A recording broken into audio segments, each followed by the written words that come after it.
Hello! This video is brought to you by my supporters over on Patreon.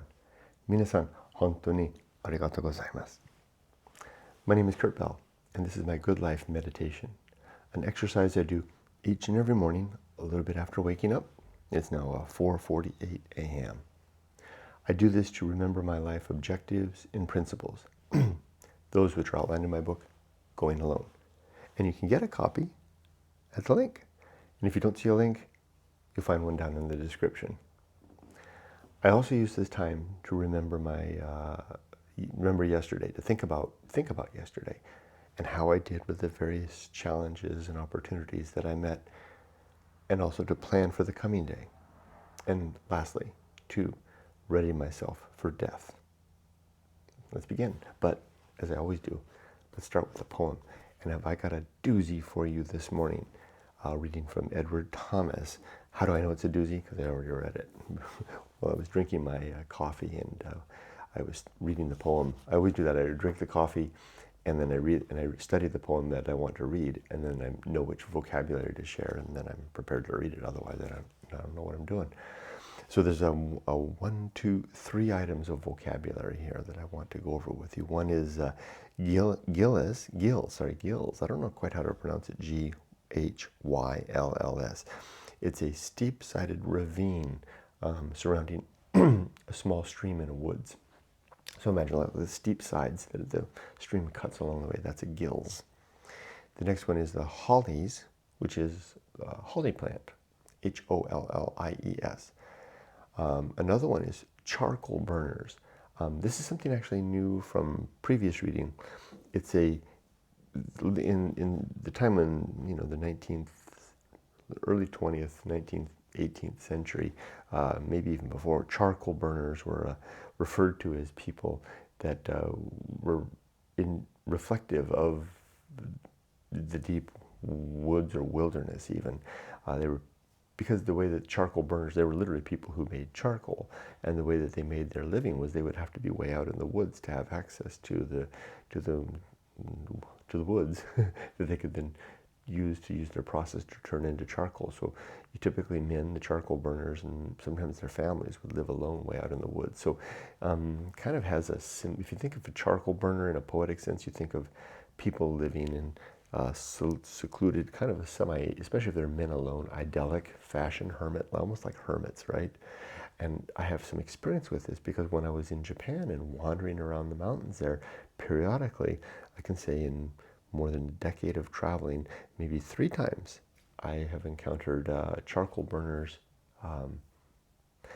places where they did their work. They didn't live there like these guys would, but they would come and do their work. And these were typically in Japan, turning bamboo into charcoal. So I would find their little encampments in a bamboo forest. And indeed, encountering a charcoal burner's camp is quite evocative of a kind of a poetic remoteness.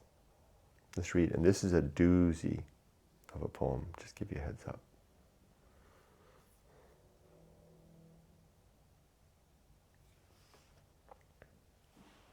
The penny whistle. The new moon hangs like an ivory bugle in the naked frosty blue. Let me try that again.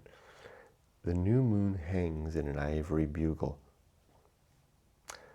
Again, the penny whistle. The new moon hangs like an ivory bugle in the naked frosty blue, and the gills of the forest already blackened by winter are blackened anew. The brooks that cut up and increase the forest as if they had never known the sun are roaring with black hollow voices betwixt rage and a moan. But still, the caravan hut by the hollies like a kingfisher gleams between, round the mossed old hearths of the charcoal burners. First primroses ask to be seen. The charcoal burners are black, but their linen blows white on the line, and white the letter the girl is reading under that crescent fine. and her brother who hides apart in a thicket, slowly and surely playing on a whistle. An old nursery melody says far more than I am saying. Just picture that scene. The charcoal burners forest. Maybe it touches me so much because I've actually encountered scenes exactly like that. Say, without the boy and the girl, or the linen. But under the crescent moon, that little sliver of moon, probably in the early evening, there's still enough light to see, and the setting there, and the sound of the stream, quiet otherwise. I think now the blackened probably means maybe the black from the charcoal burner smoke. I don't know. I don't quite understand what the blackened is all about. But the brook cutting through, and and it says here, the brook that cuts up and increases the forest as if they had never known the sun. So dark, so deep in the forest that even the sun doesn't get through. And there's a caravan hut, maybe a little wagon with wheels, and a hut where they keep their utensils and maybe even sleep inside. By the hollies, like a kingfisher gleams between. So you see almost like the holly bushes with the wagon, like a kingfisher on a perch above a stream in the green. I've seen that too. Round the mossed old hearths of the charcoal burners. So they were the place where they did their business. First primroses asked to be seen, maybe little blossoms of the primroses. Here's the part that gets me. The charcoal burners are black, but their linen blows white on the line. And white the letter the girl is reading under that crescent fine under the moon. And her brother, who hides apart in a thicket, slowly and surely playing on a whistle, the penny whistle. An old nursery melody says far more than I am saying. What does that whistle speak of? The loneliness and the solitude, I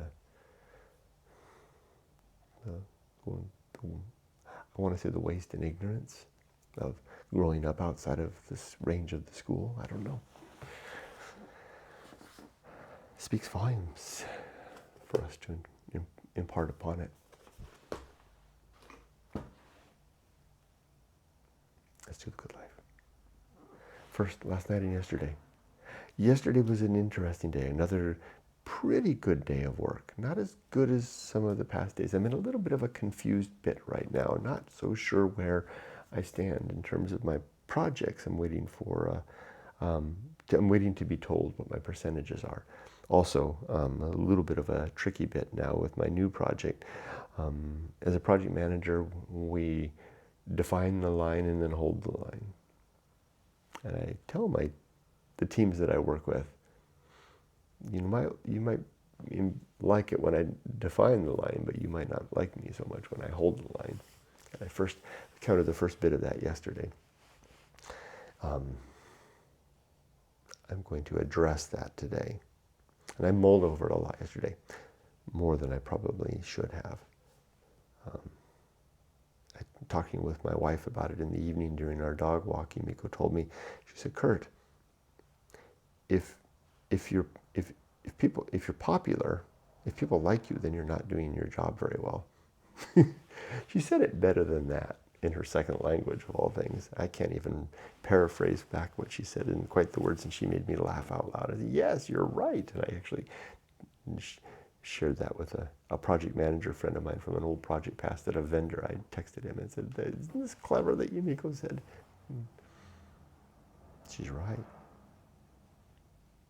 And I did warn them when the project started that you won't like me for long. And that happened yesterday.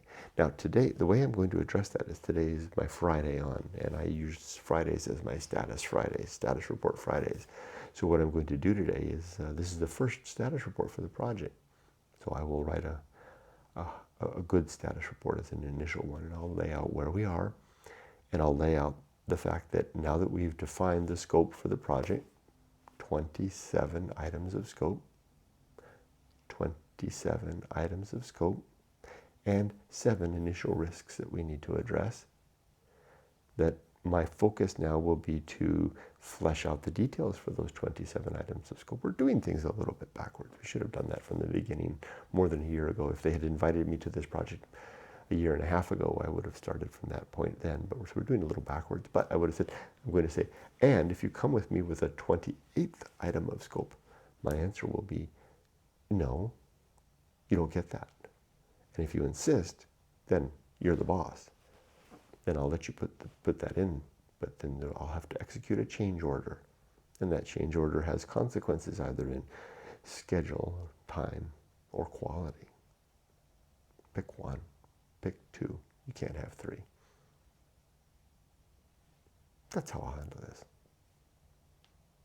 And on a going forward basis, I'll make sure that with every project that I make that clear from the very start to the team and especially the sponsors. But as I told you, Miko, I don't hope that I'll have to do that again, because with a little bit of luck, this is my last project. Well, you're going, well, wait a minute, or didn't you say you had your last project 2 months ago? Yeah, that was my last giant project, multi-year project. This is my last project. This is not a giant project. It's a big project, but it's not a giant project. It's not an enterprise. What is a giant project, Kurt? Giant projects are enterprise projects that cover.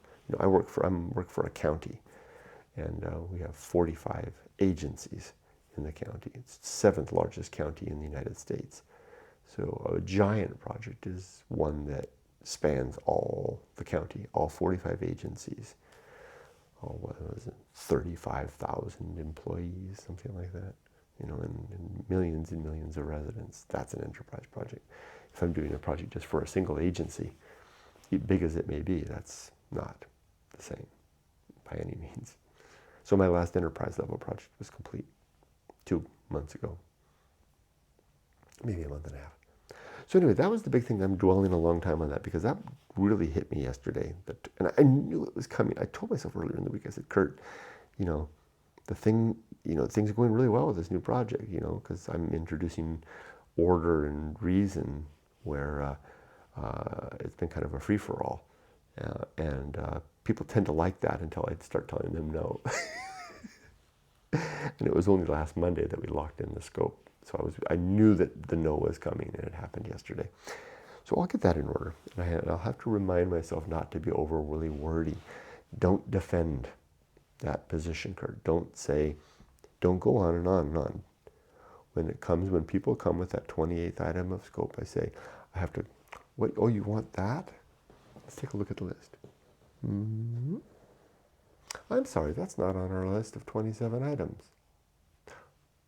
Oh, you want it on the list? All right, that's fine. That's fine. I can put, because I'm talking to someone that is in charge. We can add that. Well, I do need to prepare a change order for that. What's a change order? A change order is a document of the change that the sponsor will need to agree to. The big boss. Yeah, the big boss has to agree to this because it impacts the overall project. Well, why do we have to tell them? Because we need to account for anything that may impact our deliverables or our budget or the quality of our project. I don't like that because I just want to slip. Why can't you just slip it in? Because that's not what I do. It's not my job. My job isn't to slip things in. My job is to deliver the agreed to package. Well, I don't like you so much anymore, Kurt. I'm sorry.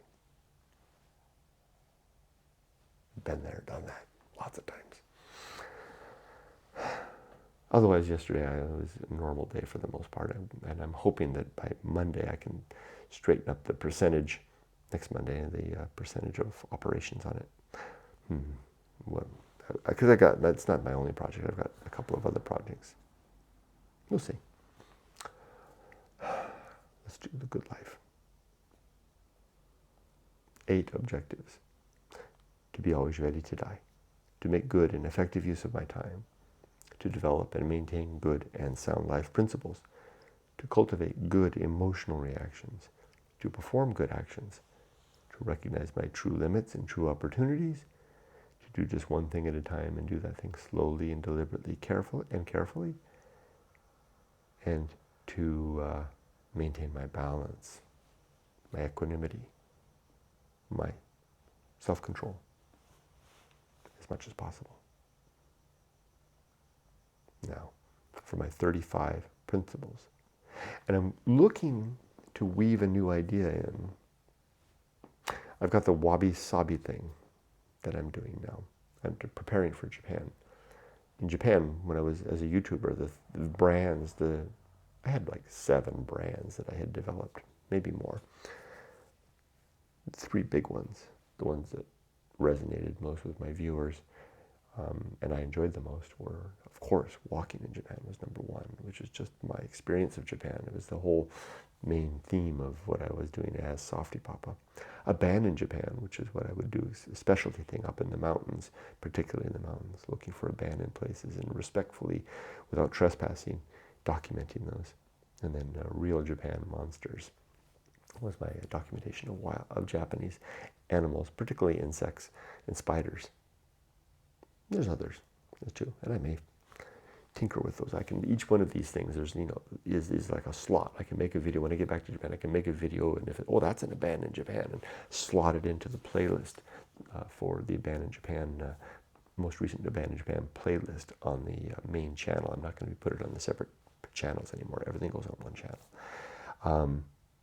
But my new playlist, my new brand, going back, is wabi-sabi, which is a Japanese word, which means I'm going to give it away, the perfection of imperfection, the perfectly imperfect. I wrote it down. I'm not saying it right. It's not coming out right. You get the idea, right? And the way I like to describe it is that beautiful, most beautiful antique teacup that you've got that you just love so much. And it's got the slightest little crack down the side, or maybe a little chip off the top. As an antique dealer, when I was doing that in Japan, and I would find those at the auctions or wherever, and I would just love them for their beauty. And the Japanese had a term for it, wabi-sabi, to capture that. The closest I could think of in English to that would be patina, which doesn't even come close. Wabi-sabi is the word. And I want to use that now for the wabi-sabi experiences that I know that I will have if I live long enough. That's the one thing that stands in the way of me making this all happen, is my good health. If my health remains good, and if I can survive to get to Japan and begin doing this again, and then I'll make the wabi-sabi experience. And I've got the whole playlist all set up already. I'm practicing now wabi-sabi moments, particularly with the video running live, for all the nuts and bolts and goodness and difficulty that entails.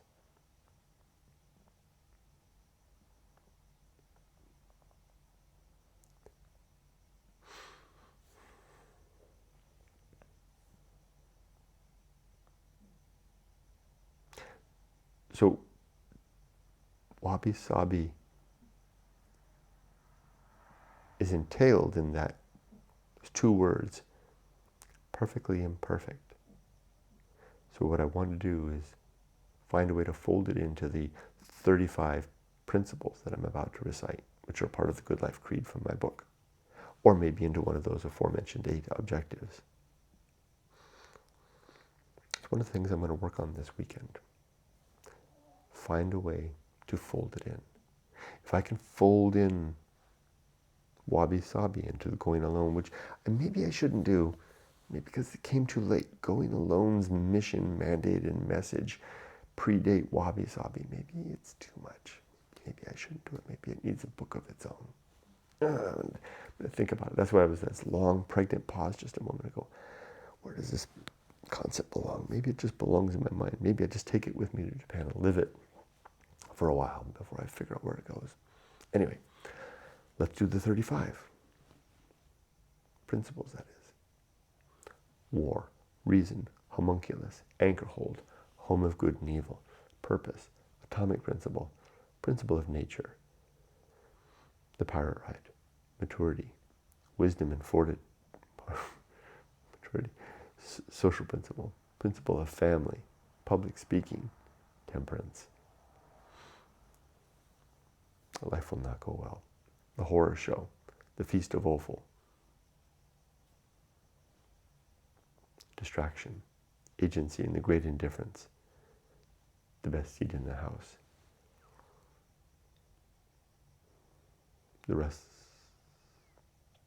restless man, the path of wildness, the great life adventure, the risk of avoiding risk, sin and damnation, complete oblivion, the season of philosophy, script writing, the bullseye aim, the uphill climb, arena and utility.